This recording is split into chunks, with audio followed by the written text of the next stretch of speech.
하나님 말씀 베드로전서 1장 17절부터 21절.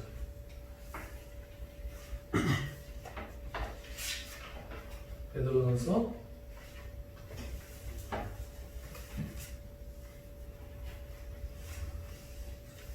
378페이지입니다. 네, 선생님. 감사합니다.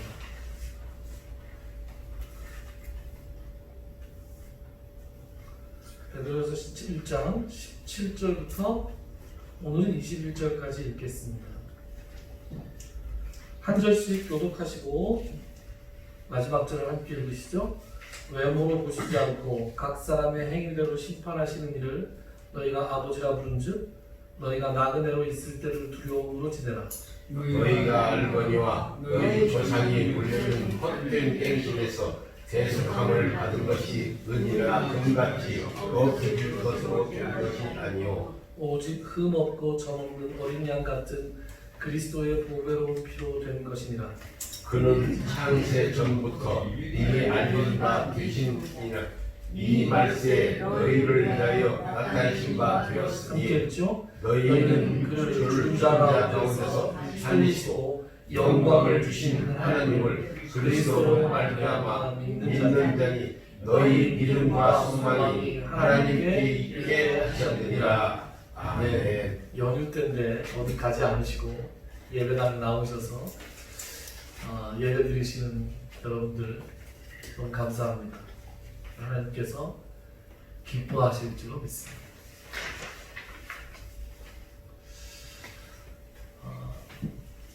미국의 대통령 중에서 우리가 이름을 알고 있는 대통령이 그렇게 많지가 않습니다. 우리가 미국의 대통령의 이름을 알고 있다 하면 굉장히 유명한 사람이겠죠. 그 중에서 제일 유명한 사람 꼽으라 그러면 아마 링컨 대통령. 아브라함 링컨 대통령은 어지간한 분들이 다 알고 있지 않을까 그렇게 생각합니다. 아브라함 링컨이라는 분이 유명한 말을 한 게 남아있는 게 있죠. 국민에 의한, 국민을 위한 정부. 그 앞뒤가 어떻게 되냐면 이렇게 되는 거예요. 남북전쟁 당시에 대통령이 있었던 북부에 반기를 들고 이제 남쪽이 전쟁을 일으키지 않았습니까? 그 전쟁을 하게 됐는데 그 전쟁의 승부를 가름했던 전투가 있었는데 그게 게티스버그 전투라는 것입니다. 게티스버그라고 하는 곳에서 북군과 남군이 세게 붙었는데 그 아주 굉장히 그 치열한 전투 끝에 북군이 승리를 했고, 그래서 그게 이제 남북전쟁에서 북군이 승리하게 되는 좀 결정적인 전환점이 되었다라고 제가 알고 있습니다. 거기서 그 게티스버그에서 승리를 기념하는 연설을 링컨이 하면서 거기서 그런 얘기를 해요. 국민의 정부, 국민에 의한, 국민을 위한 정부는 영원히 멸망하지 않을 것이다. 이런 얘기를 합니다.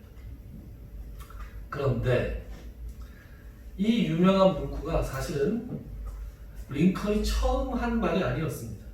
링컨도 어디선가 보고 들은 말을 그 자리에서 인용을 했었죠.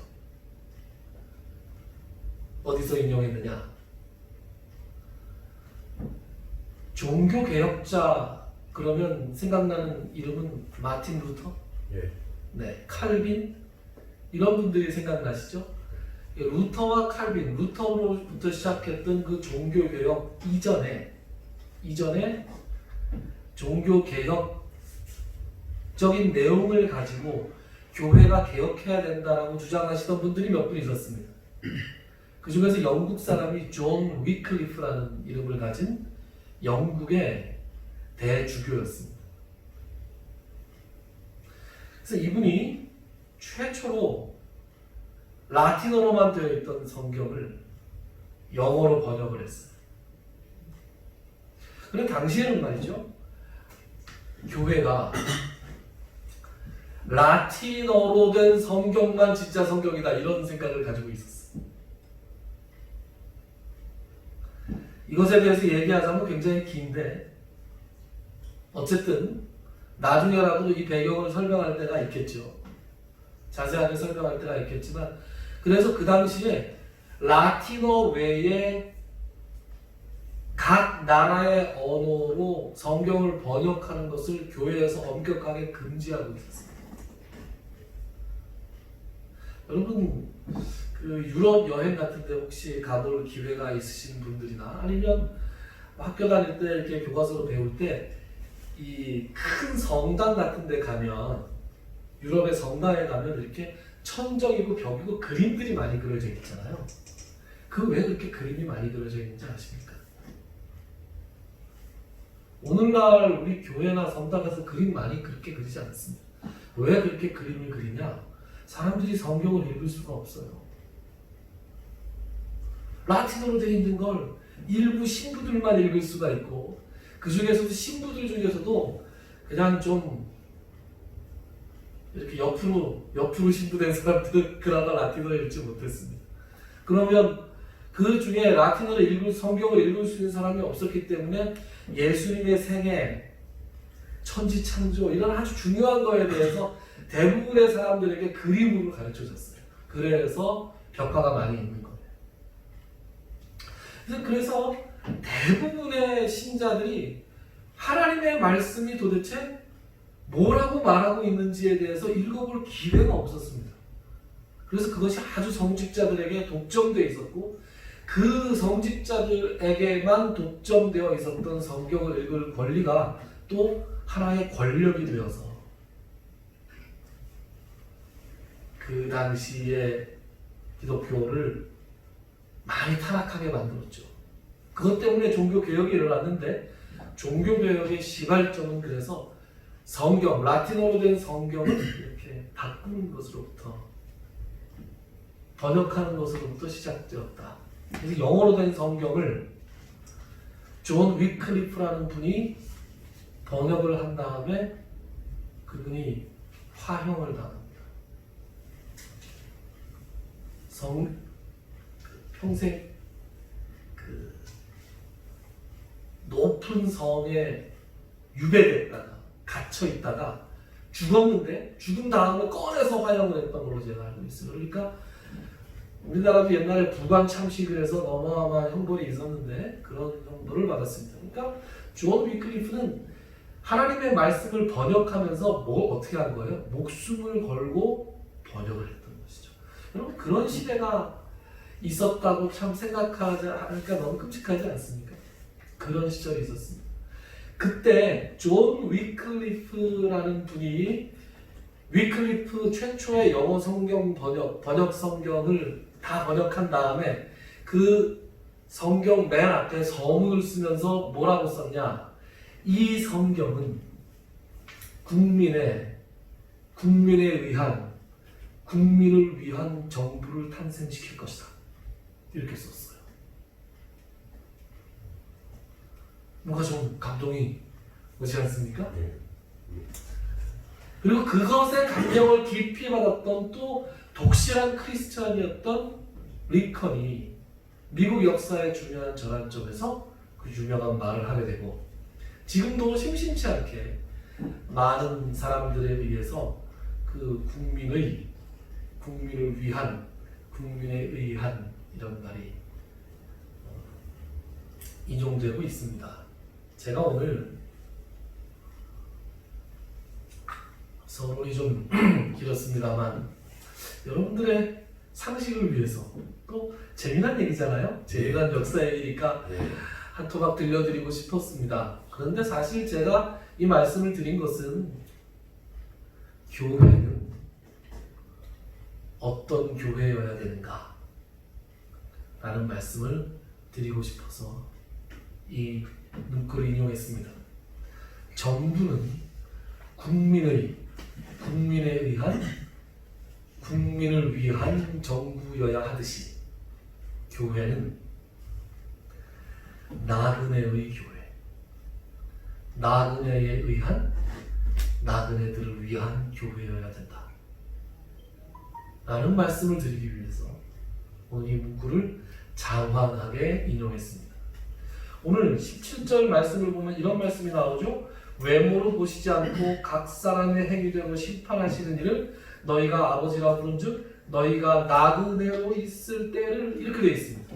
오늘 말씀의 제목이 나그네로 있을 때, 우리가 나그네로 있는데 교회는 나그네들의 교회여야 하고 나그네들에 의한 교회여야 하고 나그네들을 위한 교회여야 한다. 오늘 이게 주제고 이게 결론이에요. 이거 이제 끝! 이렇게 하면 끝인데, 제가 베드로전서를 시작하면서 제일 첫 번째 베드로전서 1장 1절 강연을 하면서 이 나그네에 대한 말씀을 조금 잘했습니다. 오늘은 심화 과정입니다. 성경에 보면 나그네라는 표현이 제법 자주 등장합니다. 제가 검색을 해보니까 나그네라는 표현이 신구약 성경에 48번 등장해요. 한국말로 번역한 나그네가 48번이니까 원어로 찾으면 더 될지 덜 될지 잘 모르겠습니다. 어쨌든 48번 되어 있습니다. 신약과 구약에 걸쳐 골고루 나와 있습니다. 아브라함이 대표적으로 자기 자신을 나그네라 그렇게 얘기했습니다. 아브라함이 사라가 죽은 다음에 매장지, 사라의 무덤을 할 매장지를 구입하면서 헷 족속에게 이렇게 얘기합니다. 나는 당신들 중에 나그네요 거류하는 자니 당신들 중에서 내게 매장할 소유주를 주어 내가 나의 죽은 자를 내 앞에서 내어다가 장사하게 하십시오. 이렇게 얘기합니다. 자기를 나그네라고 표현합니다. 야곱이 요셉 덕분에 애굽의 바로 앞에 섭니다. 바로 앞에 섰을 때 바로가 야곱에게 노임장, 나이가 도대체 몇 살이시오? 라고 물었을 때 내 나이가 133살입니다 라고 얘기하면서 내 나그네 길의 세월이 130년입니다. 이렇게 험악한 세월을 살았습니다. 유명하죠 이 말씀? 험악한 세월을 살았다. 모세가 말이죠. 모세를 통해서 이스라엘 백성들이 애굽에서 나온 다음에 하나님께서 출애굽기에 보면 율법을 주시죠. 하나님께서 시내산에서 10계명부터 시작하는 율법을 주시는데 그 율법 중에 이런 말씀이 나옵니다. 하나님께서 모세 율법을 통해서 이런 말씀을 해요. 너는 이방 나그네를 압제하지 말라. 너희가 애굽 땅에서 나그네 되었었음즉 나그네의 사정을 아느냐. 신명기에 보면 너희는 나그네를 사랑하라. 전에 너희도 애굽 땅에서 나그네 되었음이냐. 나그네였던 자신들의 뿌리를 잊지 말고 자신들의 땅에 현재 나그네 된 자들을 억압하지 말고 압제하지 말고 사랑해라. 믿음의 조상들은 자기 자신을 나그네라고 일컬었고, 하나님은 이방 땅에서 나그네로 살았던 이스라엘 백성들을 건져내서 가나안 땅에 넣으시면서 뭐라고 명령하시냐? 이제 너희들은 너희들의 땅이 생겼는데 너희들 중에 나그네가 있으면 그들을 억압하지 말고 그들을 사랑해야 된다. 왜? 너희들도 예전에 나그네였기 때문이다.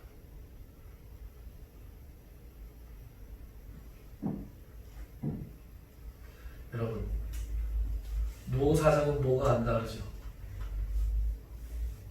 사람은 자기가 자신이 직접 경험해 보지 않으면 다른 사람들의 아픔을 똑같이 공감하기는 참 어려운 것 같습니다. 짐작할 수 있어요. 그죠?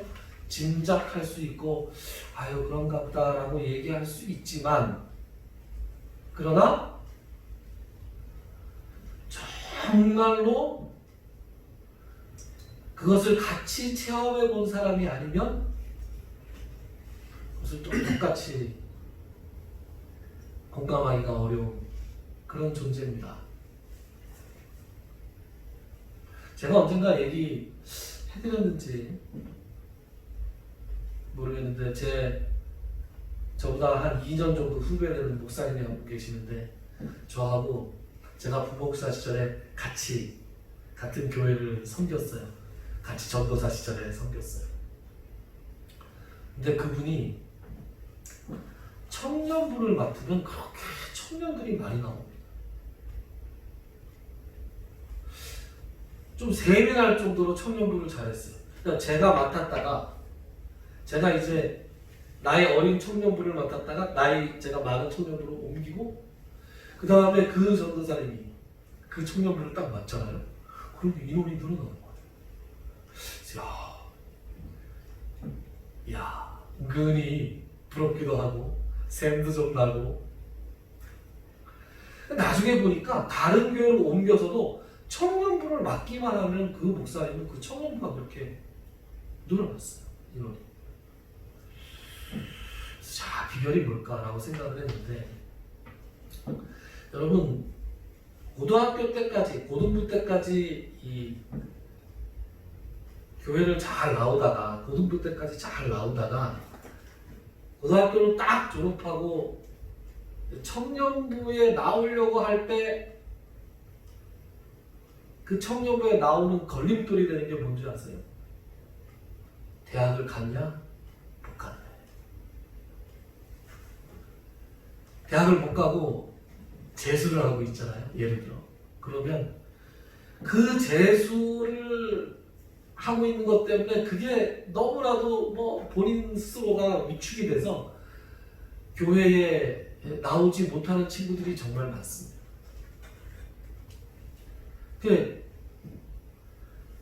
저도 그런 청년들 가서 신방 많이 했죠. 그래서 무슨 얘기를 하고 뭐 이렇게 좀 저하고 친했던 친구 같으면 좀 야단도 쳐보고, 좀 그렇지 않으면 제가 이렇게 막 설득도 해보고 얼르고 달려고 해봤죠. 그런데 한 번 나올 것 같은데 안 나와요. 잘 희한하게 안 나와요. 그런데 그 전도사님은 말이죠, 재수하고 있는 애들 딱 찾아가잖아요. 그러면 이제 예를 들어 김홍규가 재수를 하고 있으면, 홍규야, 전도사님한테 잠깐만 나와봐. 나가요. 그러면 공원 같은데, 어린이 놀이터 같은데 그네 이렇게 앉아가지고, 힘들지? 가만. 전도사님 삼수했다.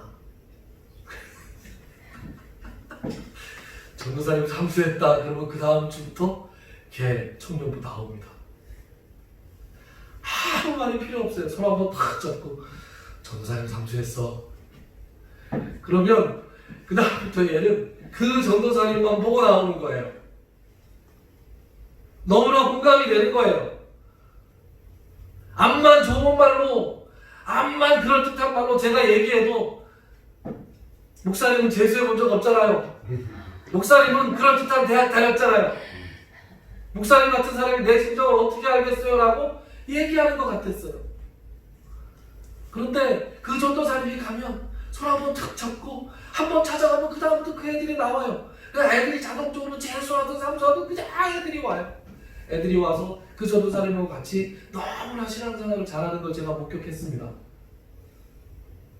고통을 당해본 사람만이 같은 고통당하는 사람의 심정을 진짜로 헤아릴 수 있는 것 같아요.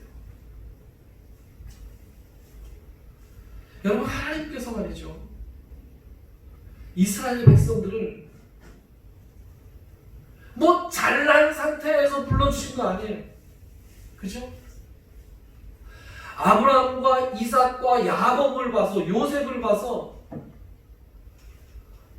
그 자녀들이, 그 자손들이 이렇게 막 뭐라 그래요? 이렇게 막 인원들이 막 늘어나고, 그죠? 인구가 막 늘어나고 강성해질 때 바벨론처럼, 애국처럼 이렇게 강성해질 수도 있었어요. 그죠? 그런데 하나님께서는 하필이면 그 아브라함, 내 친구라고 얘기했던 자신의 친구였던 아브라함의 자손들을 애굽에서 종살이를 하게 하셨다.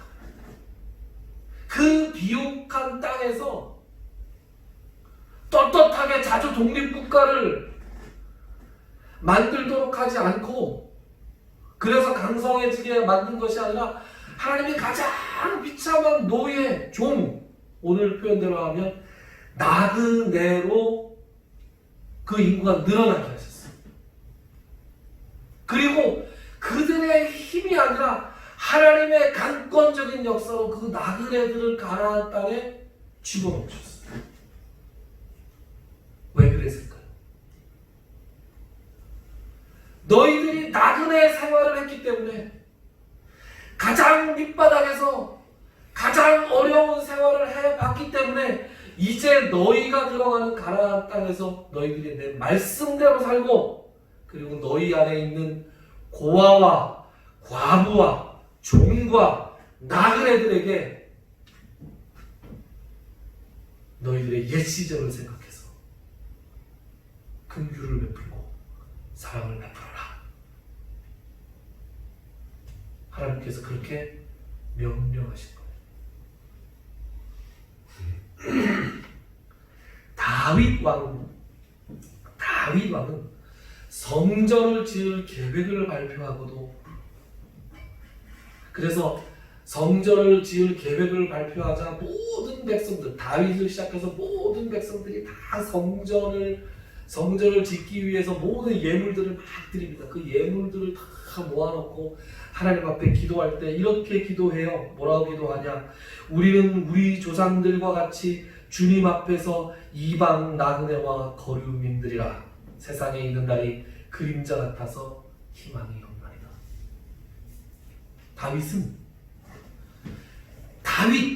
여러분, 다윗은 이스라엘 역사상 가장 강하고, 나중에도 지금도 이스라엘이라는 나라는 다윗의 별을 그려놓고 자기들의 국기로 삼잖아요. 예수님을 다윗의 이름으로 오시는 이여, 메시아를 다윗의 이름으로 오는 분으로 기다리고 있었잖아요. 지금도 기다리고 있습니다. 그 사람들은 아직도. 그러니까 다윗이라는 존재는 대단한 존재입니다. 다윗은 국력이나 군사력이나 경제력으로 볼 때 가장 강성한 나라의 임금이 다윗이었어요.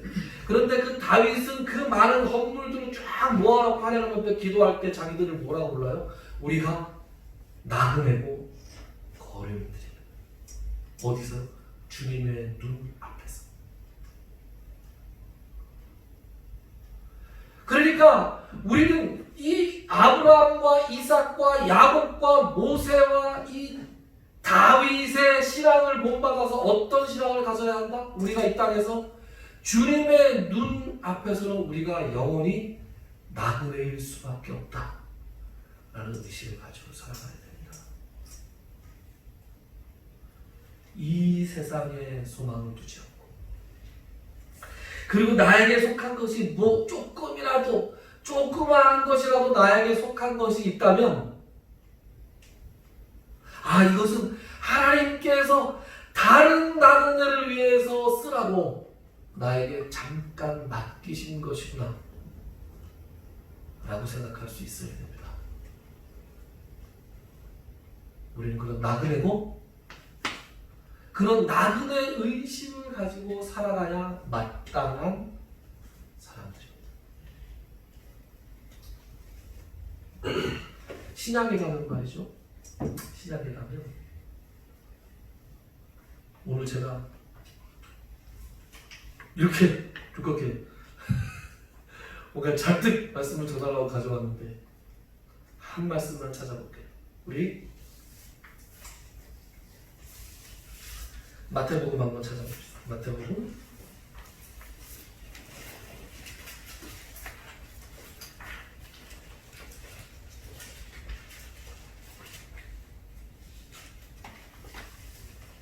25장 25장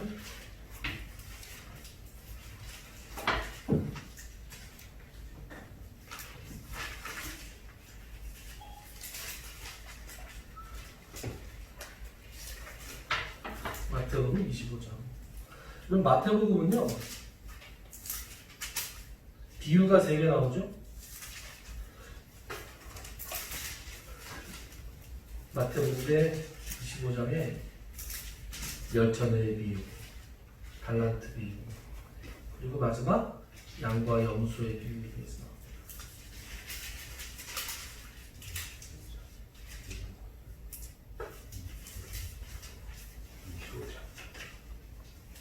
마태복음 25장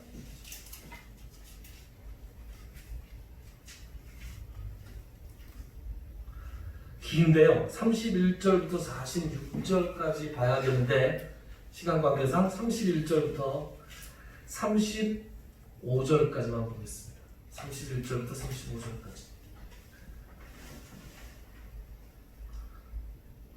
30부터 35까지 제가 일단 읽고 나중에 제가 같이 읽자. 그럼 같이 읽읍시다. 인자가 자기 영광으로 모든 천사와 함께 올 때에 자기 영광의 보좌에 앉으리니 모든 민족을 그 앞에 모으고 각각 구분하기를 목자가 양과 염소를 구분하는 것 같이 하여 양은 그 오른편에 염소는 왼편에 두리라. 함께 읽죠. 그때 임금이 그 오른편에 있는 자들에게 이르시되 내 아버지께 복받을 자들이여 나와 창세로부터 너희를 위하여 예비된 나라를 상속받으라. 같이 읽죠. 내가 죽을 때에 너희가 먹을 것을 주었고 목마른 자에게 마시게 하였고 나그네 되었을 때 영접하였고.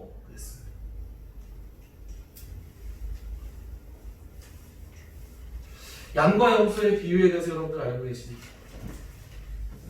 양과 염소의 비유를 보면 편의상 양은 천국 가는 거고 염소는 지옥 가는 거예요. 지금 벌을 받습니다. 현실에서 양은 좋은 동물이고 염소는 나쁜 동물이다 이렇게 이해하면 곤란합니다. 비유의 것이 비유의 표현입니다. 근데 양으로 분류해놓고 예수님께서 심판주로 오신 예수님께서 복을 받으라. 창세로부터 너희를 위하여 예비한 나라를 상속받으라. 그래서 너희가 이렇게 했고 너희가 이렇게 했고 너희가 이렇게 했다. 나한테 이렇게 하고 이렇게 하고 이렇게 했다. 그랬더니 이 양들이 아니 저희들이 언제 주님께 그렇게 하고 그렇게 하고 그렇게 했습니까? 이렇게 되묻습니다. 똑같아요. 염소 쪽은 너희들은 영벌을 받을 것인데 내가 이럴 때 저럴 때 너희들은 나에게 이렇게 하지 않았다. 그러니까 이 사람들이 또 악인들이 대답을 합니다. 아니 제가 언제 주님한테 그렇게 안 했고 그렇게 안 했고 그렇게 안 했습니까? 라고 되묻습니다. 그럴 때 예수님께서 뭐라고 얘기하느냐? 한 절만 볼게요. 내가 줄일 때 너희가 먹을 것을 주었다. 내가 목마를 때 마시게 하였다. 내가 나그네 되었을 때 영접하였다. 여러분 나그네라는 말을 예수님께서 처음이자 마지막으로 여기에 사용했어요.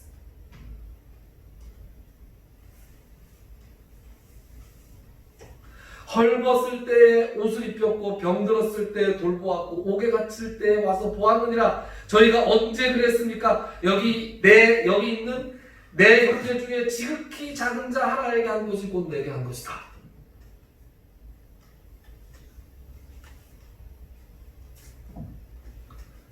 나중에 우리가 예수님을 만날 거예요. 우리가 예수님을 만날 텐데 예수님께서 내가 나그네의 모습으로 너를 찾아갔을 때 너 나에게 어떻게 했느냐? 이렇게 물어보실 거예요.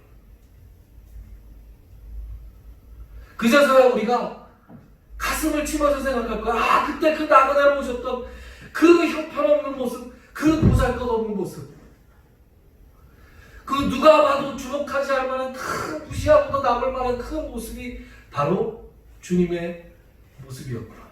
바로 그분이 바로 주님이었구나. 여러분 교회는 나그네의 교회예요. 우리가 나그네.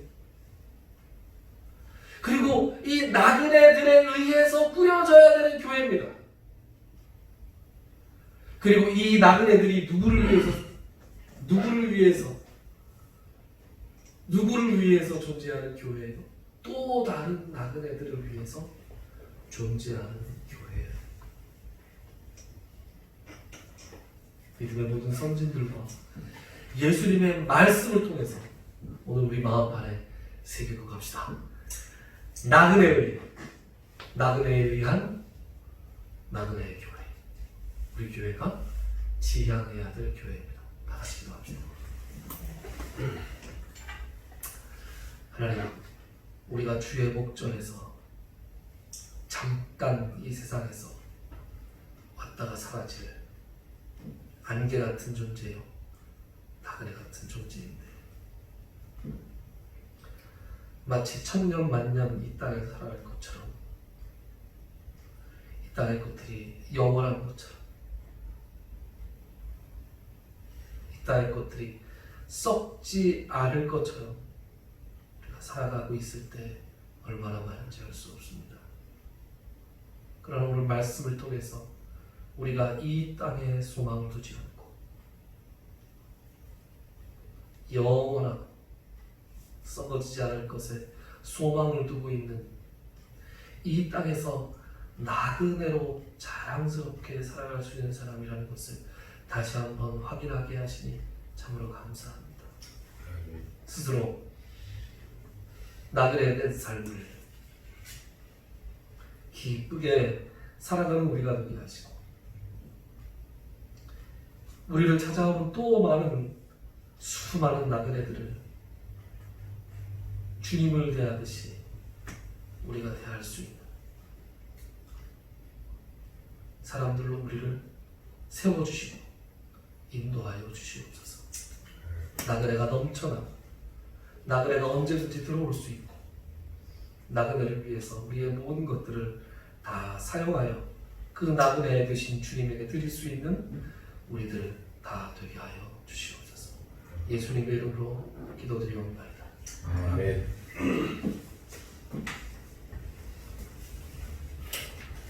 하나님, 찬송가 508장 찬송하겠습니다. 508장.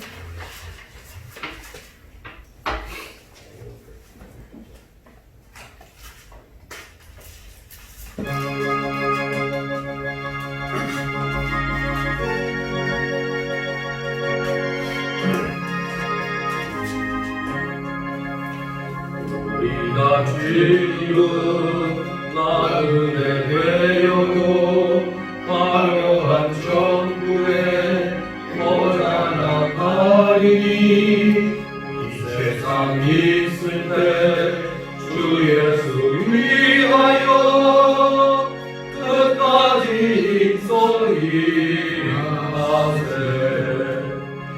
주에게 부탁하시니 전사도 흠모하겠네. 반복해 하신 구주의 말씀을 온 세상 널리 전하세. 주의 말씀이 온 세상 만민을 흉악한 죄에서 떠나라 하시니, 이 말씀 듣고서 새 생명 얻으라. 이 깊은 소식 전하세. 주 내게 부탁하시니 전사도 흠모하겠네. 반복해 하신 구주의 말씀을 온 세상 널리 전하세. 인생의 봉답과 천국에 갈 길을 만 백성 알도록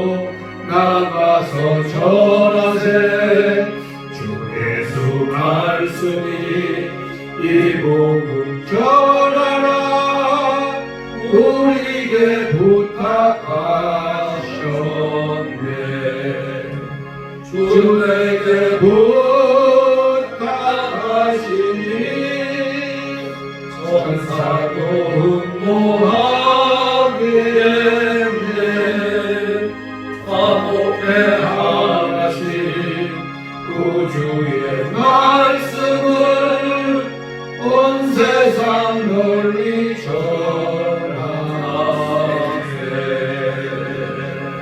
할렐루야. 아멘. 이제는 교회의 머리가 되시는 우리 주 예수 그리스도의 무한하신 은혜와 하나님 아버지의 지극하신 사랑하심과 성령님의 감동, 감화, 교통 충만하신 역사가 오늘 이 땅에서 자랑스러운 나 그대로 살아가기로 다짐하고 돌아가는 모든 성도님들 머리 위에와 그들의 가정과 그들의 가는 모든 사역 위에 이제로 영원토록 함께 있을지어다. 아멘.